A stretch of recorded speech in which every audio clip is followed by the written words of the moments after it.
Welcome. My name is Nita Nagubadi, and really happy to see you all here for our DEI celebration of Earth Day. So here you're at the place that we usually meet for Rotary One, Rotary Club of Chicago. This event is organized in collaboration with Rotary Club of Aurora Sunrise and Rotary Club of Maywood Proviso. So with my colleagues, Louis Johnson and Gabriel Fakuri. And we'll be hearing more from them later. And just to open, since our president, he definitely wanted to be here, but his work schedule is very busy, so he couldn't be here. Timo Rybak. So I'd like to welcome Lisa Russ, and then afterwards Marshall Schmidt to say a few words. Past presidents. Thank you.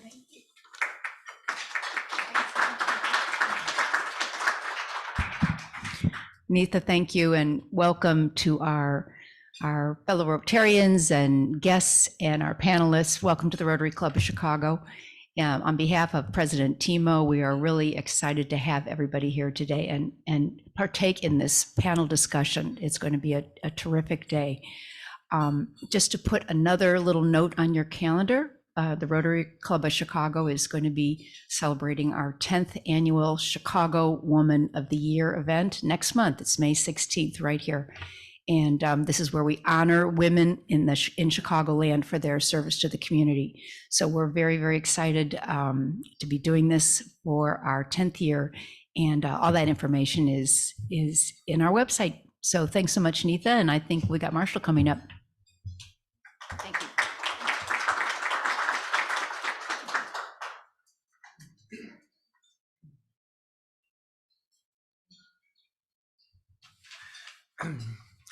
So I want to reiterate Lisa's welcome. Thank you so much for coming.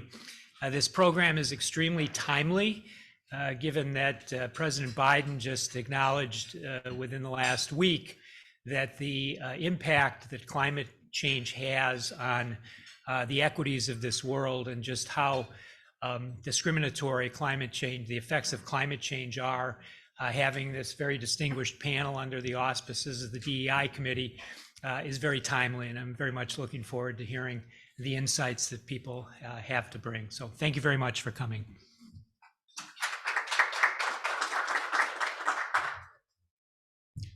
Thank you, Lisa and Marshall, for those words, that giving the context of why we started this. And this is also the first year of the DEI committee at Rotary Club of Chicago.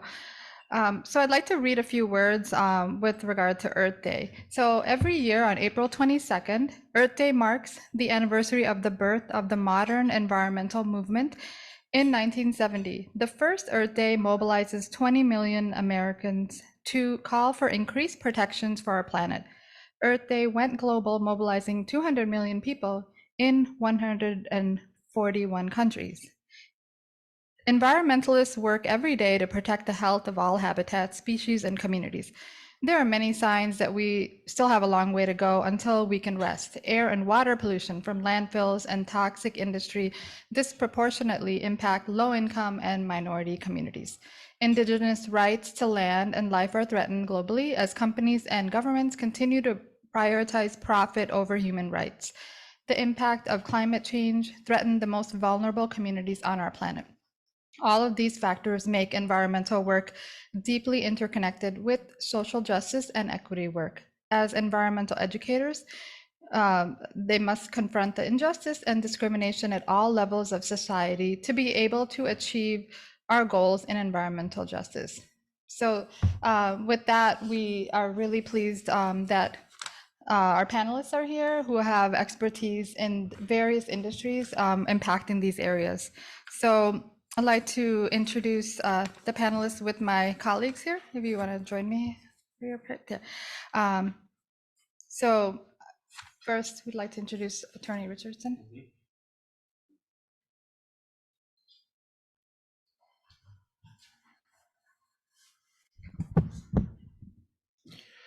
Attorney Travis Richardson, Chief Legal Counsel for the Cook County Clerk's Office.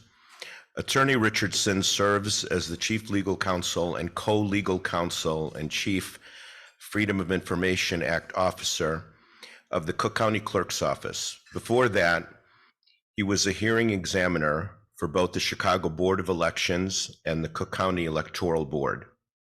He was also concurrently a senior attorney with the law offices of Jeffrey Loving Limited.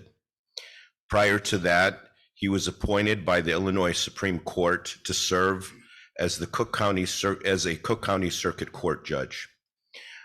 His judicial appointment expired on December 3rd of 2018, and after which he returned to private practice.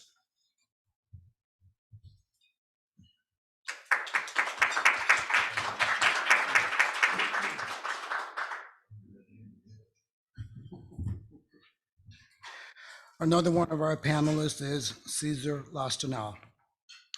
Cesar is a director of diversity, equity, and inclusion at Anywhere Real Estate. Cesar is accountable for leading strategic initiatives that attract diverse real estate entrepreneurs to the portfolio of iconic real estate brands such as Better Homes and Garden, Real Estate Century 21, Caldwell Banker, Concordian, ERA Real Estate, and Sotheby's International Real Estate. Cesar also drives business growth in strategic markets inclusive of women, Hispanic, Latino, African American, Black, Asian American, LGBTQ+, and veteran communities. Cesar, lots to be.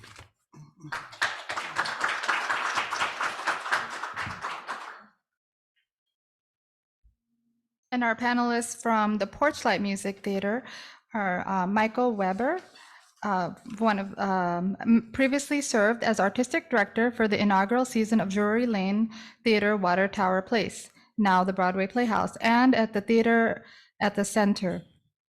His productions of Sunset Boulevard, Sweeney Todd, A Funny Thing Happened on the Way to the Forum, Pal Joey, Assassins, and Sideshow at Porchlight Music Theater, Grand Hotel at Drury Lane Theater, Water Tower Place, and She Loves Me at Theater at the Center were each nominated for the Joseph Jefferson Award for Best Production Musical. Directing credits include Living the History, 125 Years of the Auditorium Theater, starring Patti LuPone and John Mahoney, 5th of July, and Tally's Folly at the Oak Park Festival Theater, The Petrified Forest at Theater at the Center, Beauty and the Beast at Marriott Theater, Over the River, and Through the Woods at the Mercury Theater. A Funny Thing Happened on the Way to the Forum at Pheasant Run Theater, and Cirque du Symphony at Sears Center Arena. The recipient of the Joseph Jefferson Awards, he wrote and directed 9 Joseph Jefferson Award ceremonies. Frankie Leo Bennett, also of the Porchlight Music Theater EDI Advisory Committee, he's a chair. Frankie Leo Bennett has been a Chicago-based music theater creator since 2015 after graduating from Northwestern University with a BS in Music Theater Certificate. Direction credits are New Faces Sing Broadway, 1971, Broadway in Your Backyard. Porchlight revisits the Apple Tree, he's a co-director there, and Rent, Chicago Sings, and Broadway Pop. Regional acting credits of the Porchlight Musical Theater, Theo Ubik Cabaret Theater, Kokandi Productions, Hell in a Handbag Productions. He has also served as teaching artist for the school at Porchlight. Bennett actively works in the new music theater development and composed his first original work, Resident Services, a crossed-up animal musical. Frankie has worked in administration with Broadway in Chicago for 5 years and served as a workshop coordinator, building the curriculum of musical theater courses. He serves as the chair of the Porchlight EDI's advisory committee, furthering the advancement of underrepresented voices within the theater community.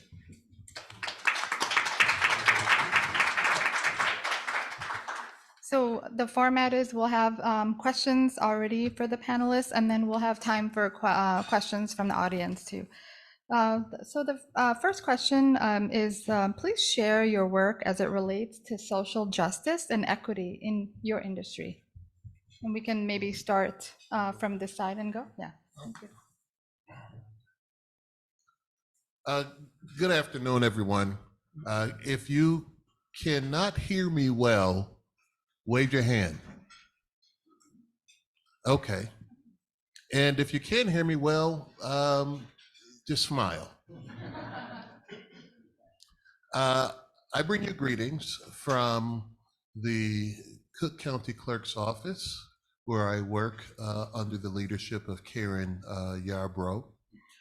First, I wanted to say that the Cook County Clerk's Office has the issue of diversity from top to bottom as one of its priorities. The Cook County Clerk herself is an African-American woman. She is the first woman and first African-American to hold that position here in Cook County. We have several different divisions, which include vital records. So you have to come through us at the beginning and end of your life, and somewhere in between, because we also store and record the marriage certificates. We handle recording of real estate documents. We handle real estate taxes and elections. And we also have a very... Did you press the button by accident? No. I'm hearing that you're online. Yeah. Okay. And we also have a very active veterans department. One of the things that we recognize at the clerk's office is the incredible diversity of the Cook County community, which is why our ballots, meaning your ballots, that we make available to Cook County voters are printed in over a dozen different languages. They are available in Arabic, Chinese, Filipino, French, Hindi, Korean, Polish, Russian, Spanish, Ukrainian, Urdu, and English. And I believe the Chinese ballots are available in both major languages or subsidiaries of Chinese, that being Mandarin and Cantonese. So I just wanted to start off with that as an introduction, and also recognize my fellow Maywood Proviso Rotarians who are here. Just wave your hands. And let you know that I wanted to, since this is Earth Day, talk very briefly about two different areas when it comes to our environment. And that's the general environmental racism in Chicago and our prison system. I'll start with the prison system, and I can go into more detail later. But most folk think about the prison system and they have the reaction that most people here probably have, which is, so what? It's prison. It's not supposed to be comfortable. But when you take into account the fact that many of our prisons in the United States of America, while set to punish, should really be set to rehabilitate, because most of the people who go to prison at some point are released. When you want people released, do you want them released worse than they went in or better than they went in? But the location of these prisons are often, because it is a prison, on or near toxic environments, because the land's cheaper and nobody cares. No one wants to stand in the well of Congress or in the legislature and say, you know what, let's build this prison somewhere else where the land may be a little bit more expensive, because we don't want to harm these people who we are locking up for having violated the law. And the reason that it fits in with the DEI perspective is because of the disproportionate number of people of color in prisons. When you have 13% of the population being African American, but 38% of the population in prisons being African American, there's a racial component. There has to be, that's the only logical solution, unless you adhere to the philosophy that African Americans are inherently venal, therefore commit more crimes, therefore should be punished at a higher rate than every other race in the country. It's also disproportionately Latino, with that number coming in at between 30 and 35%. Latinos are not 35% of the country and are also overrepresented. So race is a component unless you have decided that you're comfortable with the conclusion that people of Hispanic descent are inherently venal and commit more crimes naturally, and therefore naturally should be punished at a higher rate than white Americans. Since neither of those are true, we must accept that there's a racial component, and it's something that should be explored. Also, regarding environmental racism, very briefly, you have to understand there's a systematic disparity of exposure to environmental pollution in which low-income minority groups are forced to bear the burden of associated health problems and risks. And that is the precipitate of historic redlining that, particularly here in Chicago, was done and allowed to be done. And therefore, Black and brown people were limited to certain environments. That's why you have these high concentrations of environmental racism, because you have high concentrations of people of particular races forced to live in certain areas. And everyone here is familiar with the old adage, not in my backyard or not in my neighborhood. Well, if you live in Naperville and the average income of each household is over $250,000, when you say not in my backyard or my neighborhood, people are likely going to listen. But if the average income of your neighborhood is perhaps 1/4 of that, and you don't have the economic or political power to get the attention that you need to keep certain industries from not only coming into your community, but also polluting in that community, you saying, or those people saying not in my backyard, are not going to be listened to. And that has happened all over this country, and Chicago is certainly not immune to that criticism. The particularly Little Village, which is primarily Latino, has been overly burdened by the industries that are there.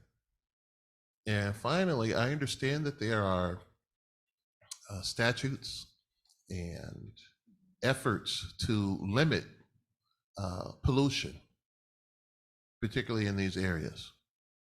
Well, I disagree with that. There should be no efforts to limit pollution in those areas.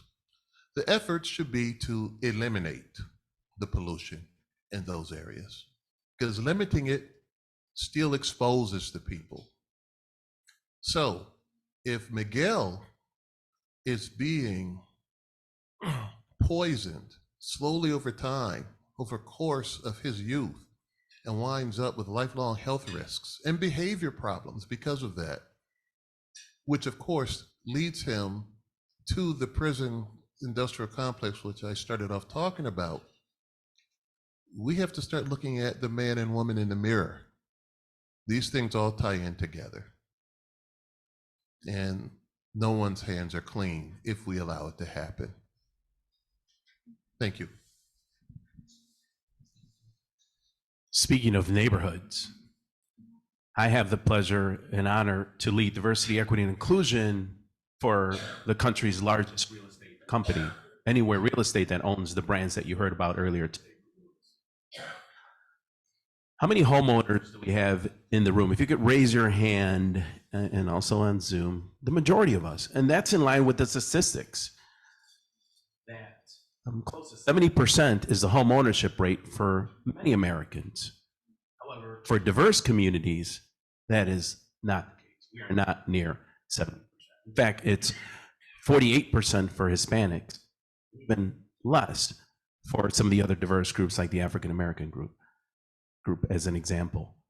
The way equity shows up in our organization as part of being the largest real estate organization is We actually offer financial incentives for broker owners, independent realtors to affiliate with any of our major brands. We believe that if we bring in more realtors that come from diverse communities, they will hire more agents that come from diverse communities, and that agent will attract more customers to put people into homes. So we're putting money where our mouth is, and I'm happy to be a part of an organization that does this intentionally, because I fundamentally believe that organizations and business leaders like many of you need to start thinking, let's put money where our mouth is to help with equity, in this case, in the real estate industry.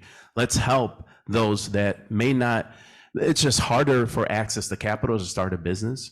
So we're excited about leading efforts where I work to not only help bring in more, to put more diverse communities into homes, but also help with generational wealth when that happens, in addition to build more entrepreneurs in the interest of home ownership. Since Frankie and I are working with the same company, we're going to maybe switch back and forth just to keep the questioning going. We're with Porchlight Music Theater. We are a theater company in Chicago that's been around going into our 30th year. We are the Center for Music Theater in Chicago.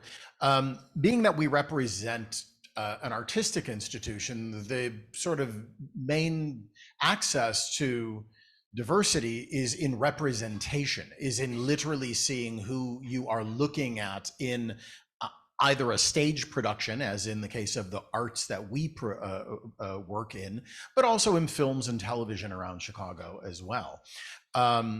There is an opportunity that we have each time we are mounting a new production to be rethinking and re-examining who are you seeing on stage, who our audience is seeing, and making sure that who they're seeing on stage is reflecting who they are. When you're in the world of theater, and specifically what we do, which is music theater, we think of musicals and some of the maybe productions that people have grown up with and have very warm recollections of experience with their families or grandparents or things like that, maybe movies or stage shows that they've seen, The Wizard of Oz or The Sound of Music, things like that.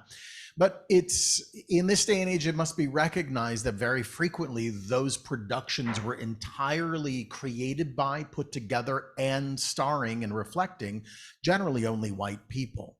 Therefore, even though you may be enjoying it, there are many children who are being introduced to certain productions that do not see themselves reflected on stage in any way. At Porchlight, we're very intentional towards making sure that not only the people that are on stage are going to be a very diverse group of people, so that audiences can understand that anybody can play the Cowardly Lion. Anybody can be one of the Von Trapp children. Anybody can play the Music Man. But that it's also important that the people on stage are working with people, what we call behind the table. That means the directors, the designers, the crew are also reflective of themselves, so that the entire workforce that is being able to put their hands on and create an artistic piece of work is coming from a lens that is very unique to their personal experience. What we do in terms of creating theater in Chicago is a very locally oriented thing. We hire locally. We generally are not inclined to be bringing in artists or technical people or designers from New York or Los Angeles or other areas. There is a wide array of very capable and, in some cases, famous artists who are from Chicago and work in Chicago. And that is what we're dedicated to. But more specifically than that, making sure that everybody on stage that you're enjoying, if you are coming, that you feel you're recognizing yourself on stage. And that's part of our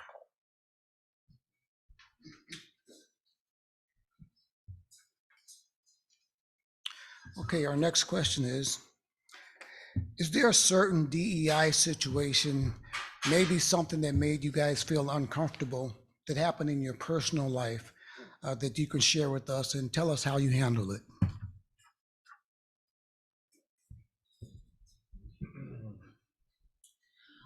Sure.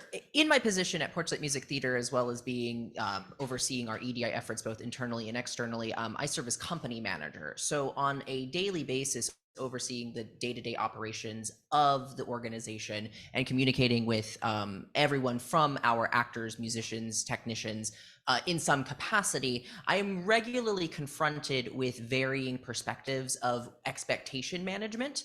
And so a lot of my job is stepping back, and what I always say from my customer service approach to things is finding the fact from the feeling.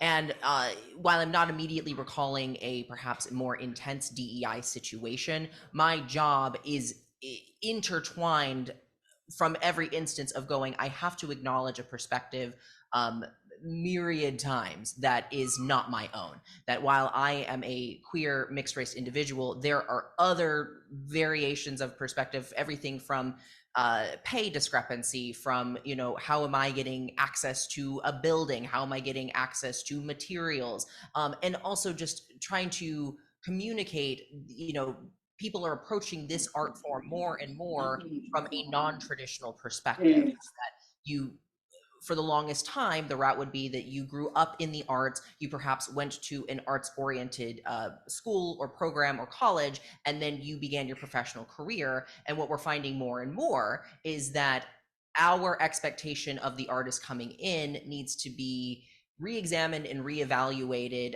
with every production that we do, in people are now coming from their own traditional backgrounds of how they approach music, how they approach acting, how they approach storytelling, and even just approach having a job. And so a lot of my everyday minutia is it's DEI focused first, and that I have to open my perspective. And I'd like to think that I have a fairly, wide, approachable perspective and allow myself to be open and available. But it's a consistent learning curve for me I absolutely didn't acknowledge this perspective when we were building this program. We are open to feedback.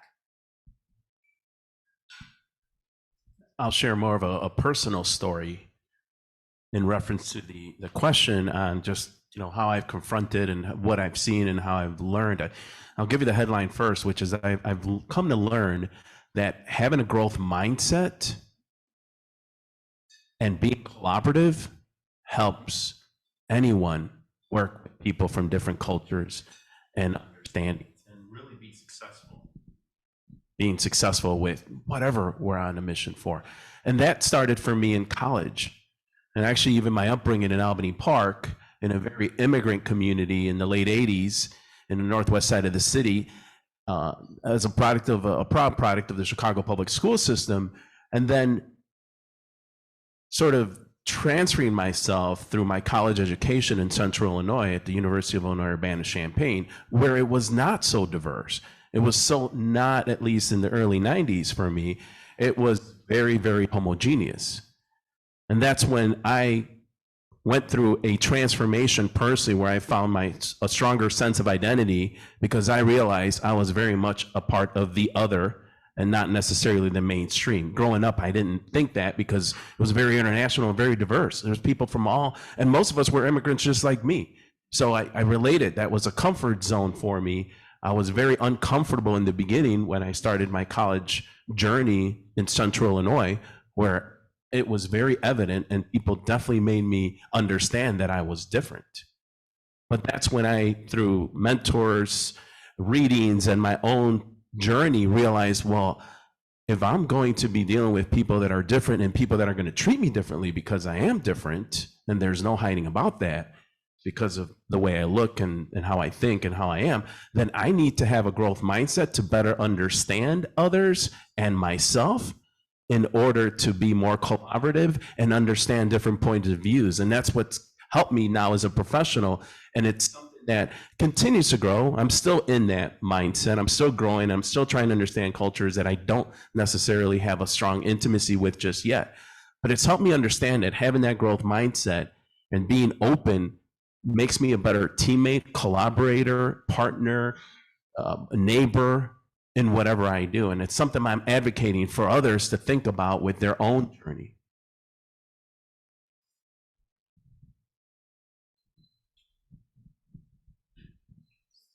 Well, we don't have all day. So I struggle to limit the experiences to one. that would be appropriate to share. Aesthetically, it's very clear that I am an African American male, and I'm not a small guy. I take up quite a bit of mass, and that brings along with it its own host of issues. But you know, I would imagine I'm far from being alone in that perspective, and the brothers in the room know exactly, precisely, to a scientific measurement, what I'm talking about. Exceptionality is rare. And if you're an exceptional person, you find yourself in rarefied circumstances. It's just part of being exceptional. I'm from Detroit, as I like to proudly say. I grew up in a state of extreme destitution, raised by my mother, and am the only one from my block, other than my two brothers, who, quote unquote, made it out with all of the inexactness that implies. And I can say, sadly, that I don't have any friends left from my youth, because to a one, they were either judged by 12 or carried by 6. And so you kind of, unfortunately, have to get used to being, even today and throughout my life, and I'm a product of the post-civil rights era, being the one or one of two. And that leads to having to gird yourself for experiences like this. I was in Cook County Court down at 26 in California one day, dressed similarly to how I'm dressed now. I did not have on jeans. My pants were at my waist. I had on a suit and a tie, and I was standing in the well of the courtroom waiting for a case to be called. The judge came out and took her seat and saw me standing there. And for some reason, notwithstanding my garb, it concluded in an instant that I was in the wrong place, and said to the state, "Who is that individual standing there?" Implying that I should have been seated with the audience, waiting for my case to be called.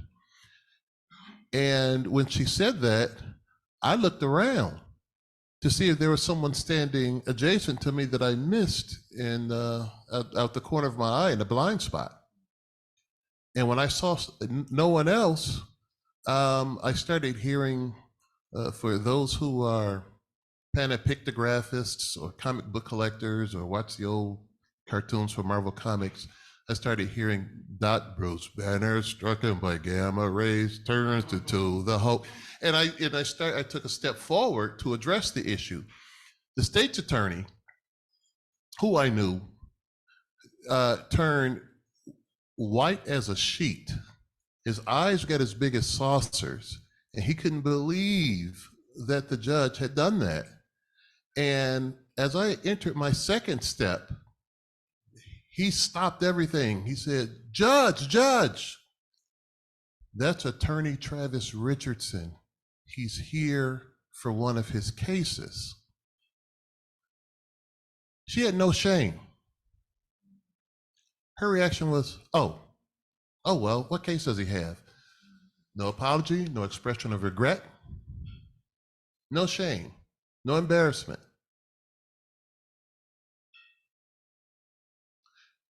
And this was a member of the bench. That gives you some kind of idea of what's going on down at 26th in California, with apologies to the many great jurists who are there, many of whom, are my friends and former colleagues. But there are some who are a problem. So do your research before you vote, because you select the people who are judging us. That's my example.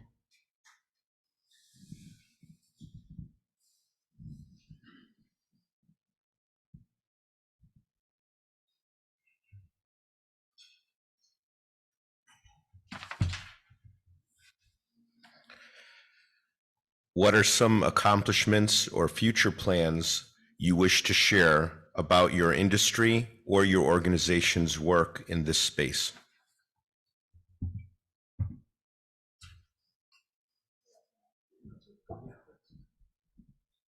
In speaking about the real estate industry and the accomplishments that Anywhere Real Estate has, we're an outlier among our competitors, and I'm very proud to say that because of the special program that I mentioned to you earlier, where we're advancing more equity, putting money where our mouth is. But what I'm most proud of is the fact that we've been at this game before the murder of George Floyd. And in fact, for 20 years, we've been doing this. And I advocate for organizations to be forward thinking with regards to their diversity, equity, and inclusion effort, to say, what more can we do, and not be reactive and be proactive, which is essentially what the organization I'm a part of did early on. And certainly, as I mentioned, among our peers, where I saw a movement in the real estate industry after the murder of George Floyd, where a lot of organizations were scrambling. What are we going to do about this? Let's bring in a chief diversity officer. Let's bring in programs, a lot of times without financial budgets, I might add. And that's what I'm advocating for, especially for those of you that are business leaders here and Rotarians that have that influence, to think about, what do we need to do now to take diversity, equity, and inclusion to the next level? And how do we innovate, just like we innovate for increasing sales and increasing retention of customers and whatever you do with your organizations? But how do you apply that innovation towards diversity, equity, and inclusion, and be first at the table as opposed to last at the table? And make sure that you're doing that so that you can be an award-winning organization, an award-winning and innovative organization that's leading in this space. Because trust me, the business outcome will be there, just like it has been for us as a leader, and the recognition, I might add. I would say in the world of the arts, the origination of a project, of what eventually becomes a play or a film or a television show that you eventually see and enjoy, frequently is starting with either the writer or the director, those people behind the table who have a certain level of authority to be making the decisions of who will be the people hired to participate, and in so being hired, bring their personal life experience to creating a piece of work. One of the things that is a truism is that some of the great works of art that everybody generally will enjoy, once you begin to unpack it and see who created it, especially when it comes to theater, was more often than not created, especially in music theater, whether it's Rodgers and Hammerstein, Irving Berlin, Stephen Sondheim, the great names of people who wrote some of the wonderful shows. They were white people. They were people who then in turn, as was pointed out earlier, will bring their colleagues who tend to frequently, especially in what they would call the golden age, bring their fellow white people to the table. We are looking to intentionally break that line and that system by intentionally inviting people and providing opportunity for them to get behind the table, to literally hand the reins to people who might not have had an opportunity to put their hands on or provide their stories as written to be the next great musicals and pieces of theater and films that are being written for this and the next generation.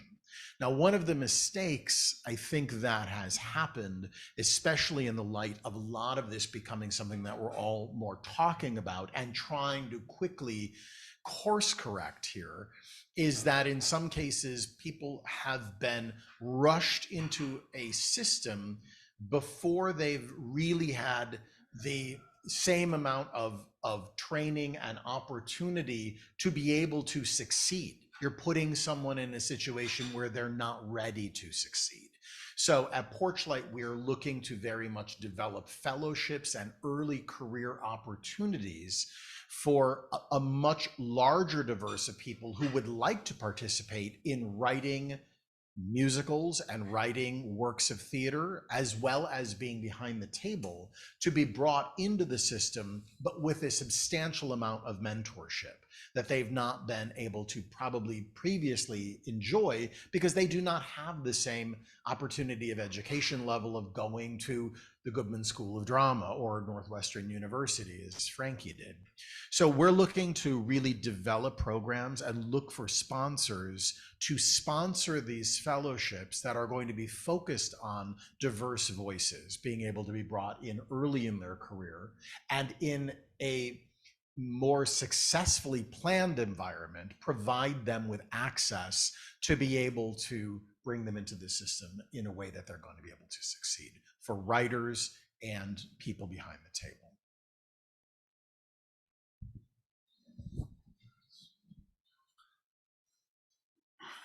5% is the number that we're at in terms of African American attorneys.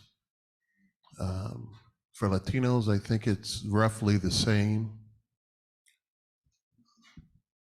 When you look at the large law firms, even in a city like Chicago, where there's no excuse for there to be a void or paucity of attorneys of color, still roughly have the same percentages of attorneys of color, primarily Black and brown, that they had when Harold Washington was your mayor. There's no excuse. Insofar as what needs to be done, and I'm just talking in terms of that because large law firms are where a lot of attorneys really get their start, or when they get there, have the opportunity to embed themselves in a comfortable economic position so that they can spread the wealth, be active in their communities, support social organizations, including the arts and so forth. But they won't do it. I sat on a committee with Bill Linklater, who's a partner at Baker & McKenzie, and the legendary Don Hubert, who was an African-American attorney some years ago, and that issue came up. And the excuse that was given by the head of one of these large law firms that had hundreds of attorneys, well, we just can't find qualified African-Americans. We want them, but the few who are qualified, they're in such demand, we can't get them. And one of the attorneys there, who was an African-American gentleman who was very successful, had his own firm, said, you'll just have to excuse me, sir, but he used the actual word, but what he said was bovine manure. He said, and here's why, as that gentleman was picking his mouth up off the floor at having been verbally challenged. He said, and I forget the company, I think he may have said DuPont. So if DuPont were to come to your firm today, we've got a $50 million case. We expect the case to go on for at least 5 years. We expect the billables to be approximately $2 million a year at the bottom. We're looking for representation. We've got only one requirement, though, other than being good. You have to staff it with African-American attorneys to get this business. He said, you would go out today and find those exceptional African-American attorneys who you didn't want to hire yesterday in order to staff that case to bring in that business. In other words, it's a matter of will, not availability. Because you would never go back to DuPont after a week and say, we really want to make those millions of dollars, but we simply can't find any Black attorneys to hire. You'd never do that. And if that's the case, then you're not hiring them today. speaks more to your decision-making process than it does to anything else. And with that, the meeting was adjourned. So what we need to do is start thinking about, at least from my profession's perspective, is what are you willing to do? You know, I like to use pop references. Everyone here, I would imagine, saw The Untouchables with Sean Connery, and remember when he was fading and the protagonist was trying to figure out what he was saying. He gives him the train schedule of the accountant who was trying to get away. And his last words were, "What are you willing to do?" And that's what we have to ask ourselves in the legal profession. You're either willing to do it or you're not, but don't lie and say they aren't out there, that you can't find them. Just say we don't want to hire them. It would be much more respected. Of course, you'll get sued, which is why you're not saying it, but that is actually the case. Also, finally, I'm a former teacher. Teaching is my original profession. We all have to think about making sure the children know, when it comes to this issue of diversity, when it comes to inclusion,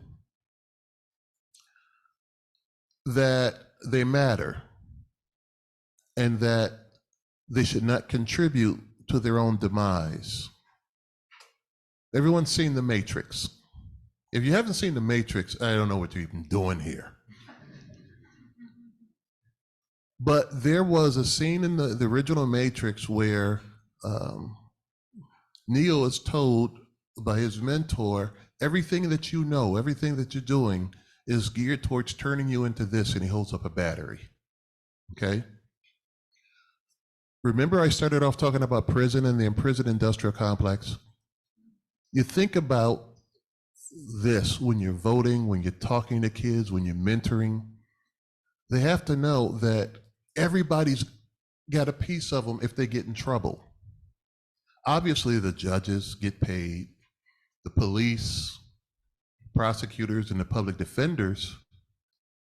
But who else? Well, the police vehicles run on gas, so big oil has a piece of them getting into trouble. When they go to prison, they don't wear their own clothes. They wear prison-issued outfits. Well, the garment industry has a piece of them getting into trouble. They have to be fed, so the farming industry has a piece of them getting into trouble. They have to be provided with water, heat, electricity, so the utility companies have a piece of them getting into trouble. The police carry weapons. So the weapons industry, gun manufacturers, have a piece of them getting into trouble. So they need to understand, and you need to understand, that this is not some simple matter where you get into trouble, you get arrested, you go to court, and then you go to jail. It can't be by accident. Which is one of the reasons I'm not an atheist. All that's going on in the universe, it can't be by accident. There has to be a grand design. From the gravity that holds us in place, to the gravity that holds the Earth in its orbit, to the moon that is only so far away from the Earth as to be perfectly placed to affect the waves. So it's not by accident. And these are the sort of things that we need to talk about when we're talking about diversity and inclusion. Thank you.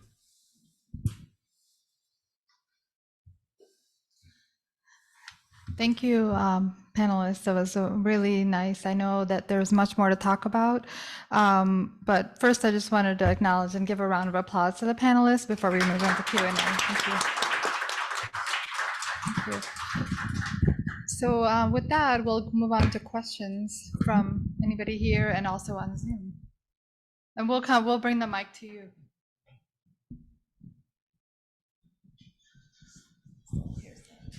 Hi, my name is Harriet Lewis. Thank you so much for this panel. Eid Mubarak to anyone who is celebrating Eid today in the Ramadan. This is a question for Michael. I conduct DEI sessions from time to time, and one of the things maybe I missed in the question number 2, everyone's given their personal narrative, and even though both of you are sharing, going back and forth with Porchlight, I acknowledge that the D in diversity means all of us. I was wondering if you could take a moment to share with us when you first came into an understanding of DEI. I think that was question number 2, because I didn't hear yours, maybe I missed it. When I came to an understanding, What the question was, everyone gave their personal story of when they acknowledged their identity. I see. Yeah. You know, it's funny. I was brought up in the Catholic school systems in Chicago, and I always remember there was a component of and taught by nuns, and there was occasionally they would roll in the television and say they had the early days of cable television, that we were going to sit there and watch this meeting between the Pope and the head rabbinical something, and some, you know, and a variety of religious leaders going to have a conversation. And I remember thinking as a kid then, well, what do they have to talk about all day long for 8 hours? You're drumming into my head as a child that I'm the one who's going to heaven, and they're all mistaken because they've not been raised the way that I'm being raised. And thinking, well, wait, something isn't matching up here in terms of what's being put into my head is my unique specialness, and then this group of others who are not us. And I remember just inherently questioning that as a child, going, what you're telling me is one thing, but what about all of these people who just happened to be born in China, or happened to be born in Israel or some other country that was not going to raise them the way I was? So I think that there was always something inherently questioning my particular unique just set of circumstances, the happenstance of my being born a white Irish German kid who grew up on the northwest side of Chicago and was sent to Catholic schools and had something drilled into my head. So when it came into the world of my doing what I was doing in terms of being in the arts, I became aware of the fact that just saying, you're making a very specific choice about whose story is being told and whose lens that story is being told, but yet the audience who's watching that might have a very different life experience. And I would sit and go, well, if I were a Latino child in Chicago, there's not one television show that shows a happy, healthy, hardworking Latino family on television that I could tune into weekly, or an Asian family. There's nothing on television. And I would question, why is that? How does that happen? And it happens because somebody decides to not put it on television. So what I looked at, what was being offered to me as my career was moving in a direction, was that I had a certain amount of opportunity or power that was being handed to me to either repeat that same pattern or to break out of that pattern and hand that opportunity to somebody else. We don't need one more of my story. I'm really interested to hear your story because it's entirely unknown to me. And frankly, there are probably a lot of people like you who would like to hear your story. So I think that that's it. It has been a longer journey. It's not been a strike of lightning or I mean, and certainly it's been, I think for a lot of people, there have been horrible incidences like George Floyd and things like that, that make it, you know, right in your face and a shock to your system. But for me, it's always sort of been ingrained to question why is this pattern being repeated in terms of who's telling the stories of our country, the stories of our history, the stories of our community. And from my position, I kind of recognize that I have an opportunity to just hand that to Frankie and go, tell me your story, because I don't need to hear another one of my stories. So I think that that might be a bit of the journey. It wasn't a moment. It's always just kind of been there, this questioning and this doubt. you know. Yes, thank you. Thank you for this panel. I appreciate it. Just want to say thank you for Porch Light. If you all haven't been, you need to go. Thank you for Ife, Butler, and Gypsy. Thank you for everything. But I have a quick question regarding the real estate world. What are you guys doing in terms of addressing the appraisal issue and just the hideous disparity in that arena? And I'm sure you have some voice or impact there, I hope. We do, and thank you for that wonderful question. It's near and dear to my heart. In fact, just yesterday, one of our employee resource groups, the affinity group that we have, the African American group, we call it ACE, hosted a watch party for a documentary that I encourage all of you to attend, whether you're whether you're in the industry or not. After you go to the Porch Light Theater presentation, get home and watch America Lowballed.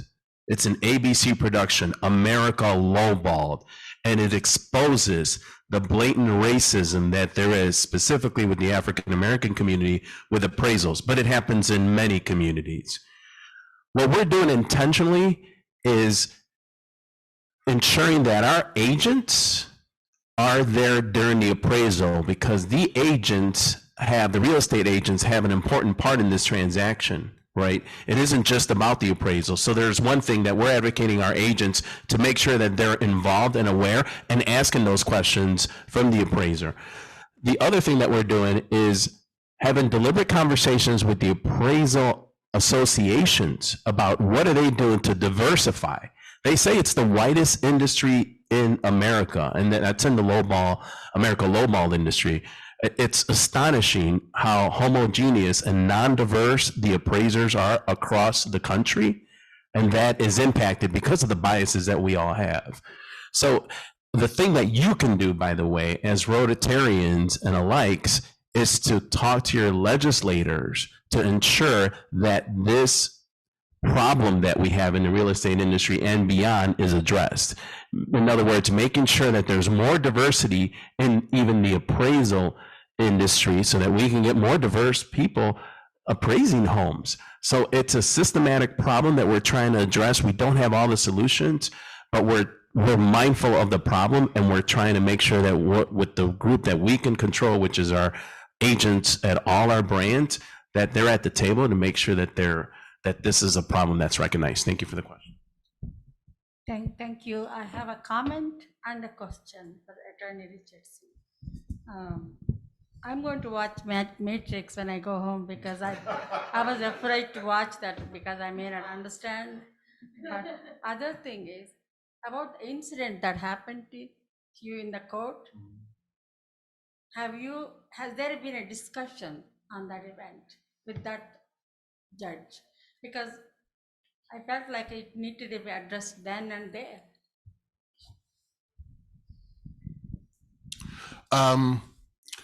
The short answer is no, there was not a discussion. The way that I handled it right then and there was as selfless as I could be, because when I introduced myself to the court, I made sure that the court reporter heard me very clearly. Attorney. Then I paused and looked at the judge. She turned beet red, and then I said, Travis Richardson for the defendant. But moreover, the best way I could address it was by becoming a judge myself, and which I eventually did do, and talking to my colleagues about that experience. Judges talk like a sewing circle. The only people who gossip more than judges, I'm sorry guys if you're listening or if you hear this, but it's the truth, are probably Black ministers, because they're really a gossipy bunch as well. But we really talk, and I let people know what happened to me, and that we all have to be careful of that, especially when it comes to, because I've given seminars on how female attorneys are treated. And you still see this, unfortunately, sometimes today. A well-established male attorney come in, hi, Bob, what do you got? and the female attorney will come in. And who do you have? Ms. What's your name again? There's certain things that I think judges have to be very careful about. And they talk about this in new judges school, that you have to be very careful to treat everyone with dignity and respect, because you don't know what's going on with that case as part of the process. You're not part of the discovery process.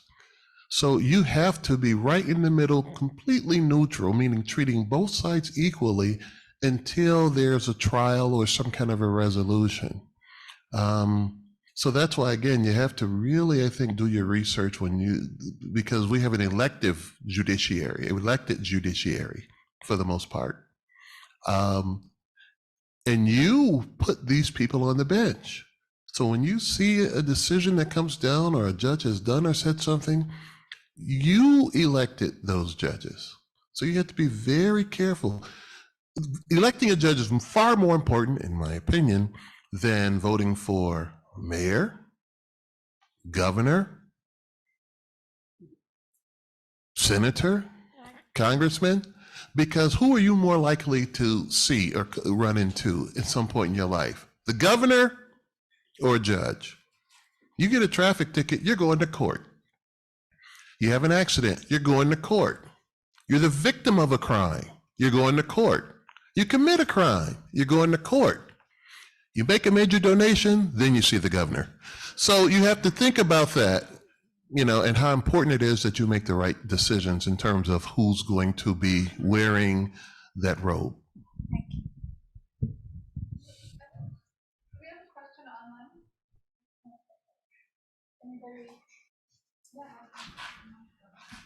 I'll try this one. Not sure where I'm going to end up with it, but it seems to me most people know about Pavlov's dog and what was going on there, and we know something about behavior modification if you ever toilet trained a child. We know something about learned behavior. Life's pretty complex. There's a lot of moving parts, and we don't know all of the influences we've had in our early lives, in our current lives, that actually have impacted our learned behavior. I'll confess that it's easy being in the majority to be complacent about unconscious bias and to maybe not have a complete grasp of what that impact is on you personally. When you think about unconscious bias in the majority, perhaps the first thing that comes to mind is, am I hurting someone else?